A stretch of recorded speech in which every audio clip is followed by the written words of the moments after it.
Welcome to Bowls Australia TV. We're coming from the St John's Park Bowling Club, host venue of the Australian camp for the past couple of days. I'm here with the national coach, Steve Glasson. Steve, you've had 24 of the finest lawn bowlers in the country here at St John's over the past couple of days. Just talk us through some of the activities that you've been taking part. Yeah, thanks, Richard. It's been a delight to have them all here at St John's. Look, it's been a bit of a logistics camp. It is an induction camp, so lots to get through as far as the organisation of the squad, future planning, squad gear, individual training exercises, individual training programs. So we've really touched on a lot, and hopefully, we're well set now to go on and aim for gold both at the Asia Pacific Games and World Bowls next year.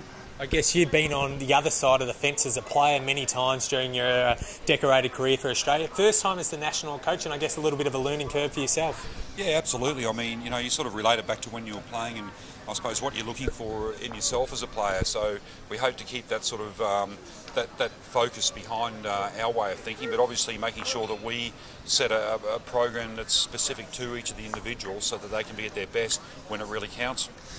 Now, I'm sure there's plenty of people out there who will never be in the fortunate situation that you yourself have seen, whether it is as a player or a coach. But talk us through some of those kind of individual programs. We've seen some of those kind of bowls tests out here today, whether it's men, women. What are some of the things that the Australian squad is doing to make them, some of the world's elite?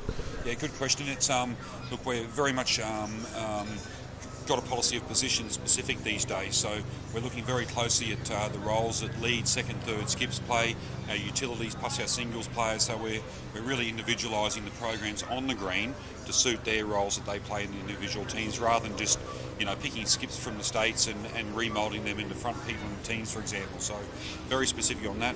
We're looking at time management situation where they can actually feasibly get out in the green and train, and also off-green training as well. So it's quite a big project, but one we're committed to and one we're really looking forward to. You touched on some of those events coming up on the calendar. We see Australia playing against South Africa.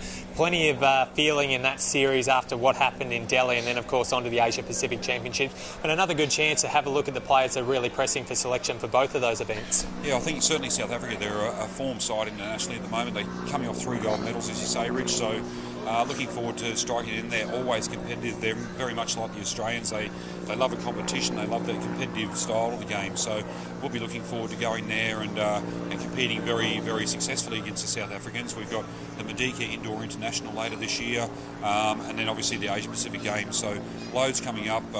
The South African series, we might look at maybe blooding 1 or 2 there, just to have a look to see how they go in a heated TV series, just to give them a little blooding in that as well. But the selectors will come down and meet with that very soon, or meet to discuss that very soon. Well, no doubt it's exciting times here for the Australian Bowls Club, coming from St John's Park, where they've just wrapped up their national camp for induction in 2011.